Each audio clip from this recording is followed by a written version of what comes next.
11 na po ng tanghali, ang umaga ito. Tama matatapos tayo alas 4. Amen. Minsan-minsan lang kumangaral mga kapatid, samantalahin kung pagkakataon. Amen. Amen po ba? Praise God. Hallelujah. At tayo pong lahat ay tumayo. Bibles up. Salamat mga kapatid. Maraming nagdala ng kanilang Biblia at marami din pong wala. In Revelation, this is the last book in the Bible, mga kapatid. Revelation chapter 19 verse 1. 9 verse 1. Hallelujah. Revelation chapter 19 verse 1, then Revelation chapter 22 verse 11. Unahin natin mga kapatid ang Revelation chapter 19 verse 1. Lahat na nakikita na magsabing praise the Lord. Praise the Lord. Okay. And after these things, I heard a great voice of much people in heaven, saying, Hallelujah!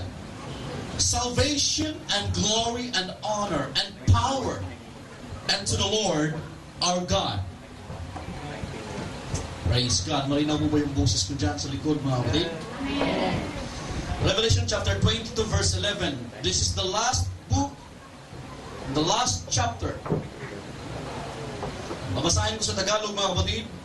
Ang liko ay magpakaliko pa, at ang marumi ay magpakarumi pa, at ang matuwid ay magpakatuwid pa, at ang banal ay magpakabanal pa. Narito ako'y madaling pumarito, at ang aking gantimpala ay nasa akin, upang bigyan ng kagantihan ang bawat isa ayon sa kanyang gawa. I request our host pastor to lead us a word of prayer. Hallelujah. Lord, salamat sa pagkabasa ng iyong mga salita. Hallelujah, Jesus. Kasihan mo ng langis ng karunungan, langis, Panginoon, ng kapangyarihan ang iyong lingkod na gagamitin sa mga oras na ito. Patakbo mo ang aming pangangailangan, Panginoon. Tumilos ka sa aming kalagitnaan. At salamat sa tagumpay na inilaan mo, Panginoon, sa gawain ito. O Lord God, anoint mo, Panginoon, ang bawat mga tagapakinig. Sa pangalan ng Panginoong Jesus na taga Nazaret, hawiin mo ang anumang hadlang sa aming pakikinig upang aming matanggap ang pagpapala na nailaan mo, Panginoon, sa umagang ito. We claim it in Jesus' name. Amen. Amen. Praise the Lord. Hallelujah. Praise God. Wala tayong bisita. Pero kung meron man, mga kapatid, nais ko pong ipaalam sa inyo, huwag po kayong magtataka na mga Pentecostal ay maiingay. Tumatalon, kulang na lang, tatambling at gugulong dyan. Sapagkat wala pa pong United Pentecostal o anumang klaseng reliyon sa buong mundo, ang Biblia nagsasabi na in Psalms chapter 47 verse 1, Oh, clap your hands, all ye people, shout unto God with a voice of triumph.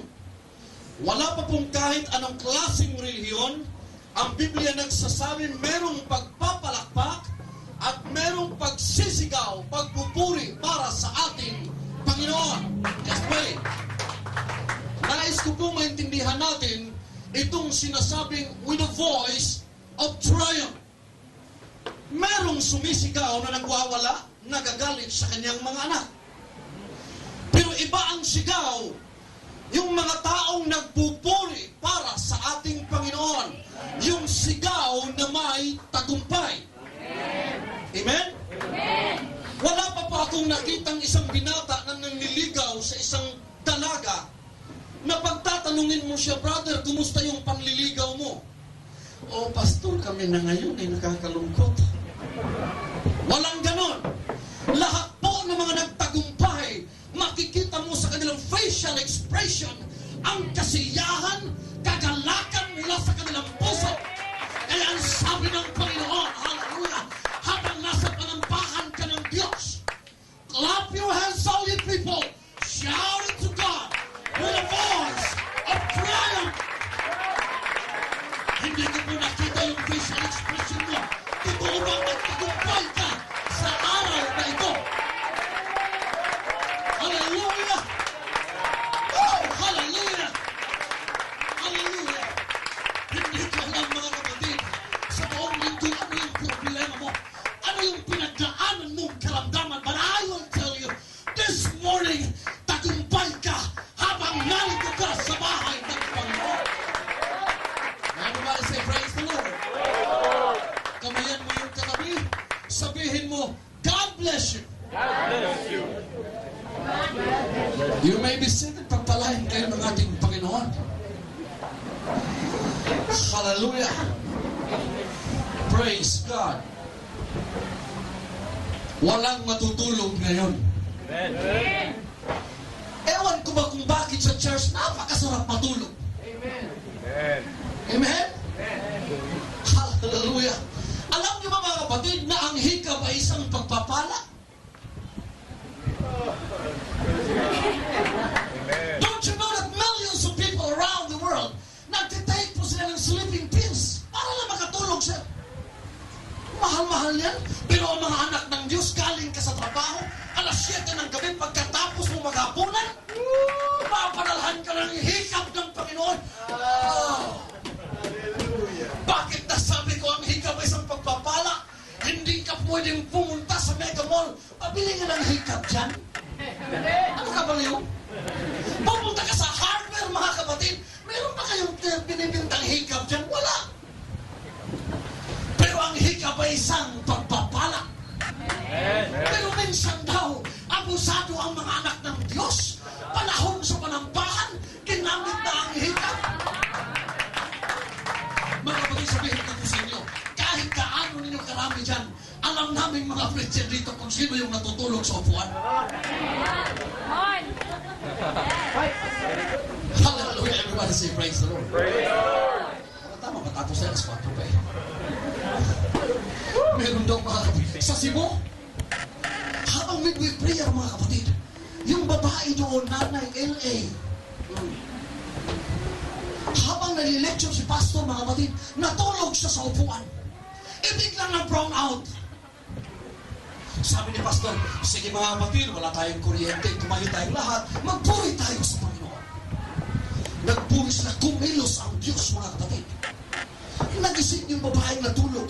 Kasi sabi niya, pag wala ng tigil ang ingay naman, mga pagpupuri, kanina pa ito, nagising siya. Nung pagising niya mga kapatid, wala siyang taong nakita. Madilim eh.